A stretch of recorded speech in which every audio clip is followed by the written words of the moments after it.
Now, the Russian President Vladimir Putin has announced a slew of measures to prevent an economic meltdown due to Western sanctions. Putin has said that the West's economic blitzkrieg has completely failed, and he's called on the Russian citizens to mobilize against the economic penalties that are being imposed on them, the people. Kremlin confirmed Russia will be increasing its public expenditure to override the effects of the Western sanctions. Sanctions with President Putin announcing an increase of all social payments in the near future, claiming that the Russian economy had all the necessary resources to solve the long-term tasks.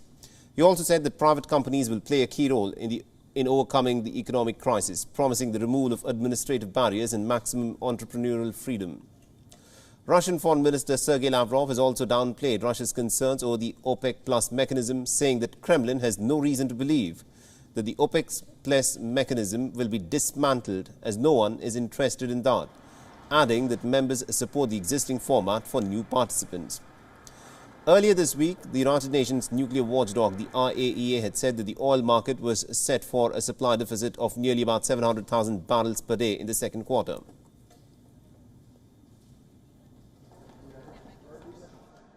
Мы отметили, кстати сказать, что бегают американцы на эту тему и к Саудовской Аравии, к Эмиратам, к Катару, и по нефти, и по газу. И все вот перечисленные мной страны, равно как и Венесуэла и Иран, четко говорят, что когда будем рассматривать вопросы, связанные с появлением новых участников на рынке нефти, мы все привержены формату ОПЕК+, где на основе консенсуса обсуждаются и согласовываются квоты для каждого участника.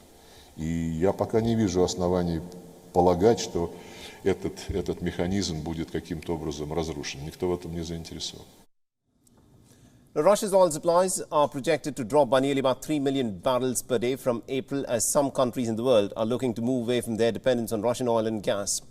Australia has put an end to the export of alumina to Russia in a bid to reduce Russia's aluminium production.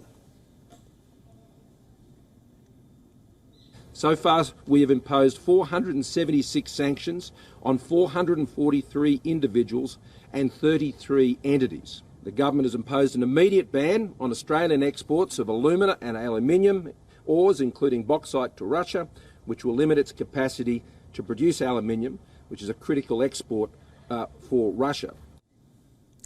Australia, meanwhile, has also stepped up its support for Ukraine and will donate at least about 70,000 tons of thermal coal to keep Ukraine's power generators running.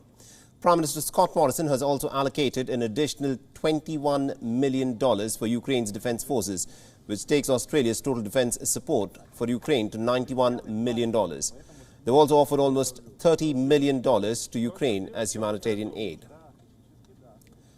Meanwhile, China has also been actively criticizing the biting sanctions that have been imposed by the West on Kremlin. In the latest, a Chinese official has called the Western sanctions on Russia as increasingly outrageous.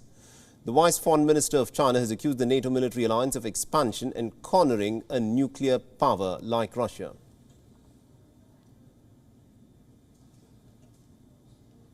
WION is now available in your country. Download the app now and get all the news on the move.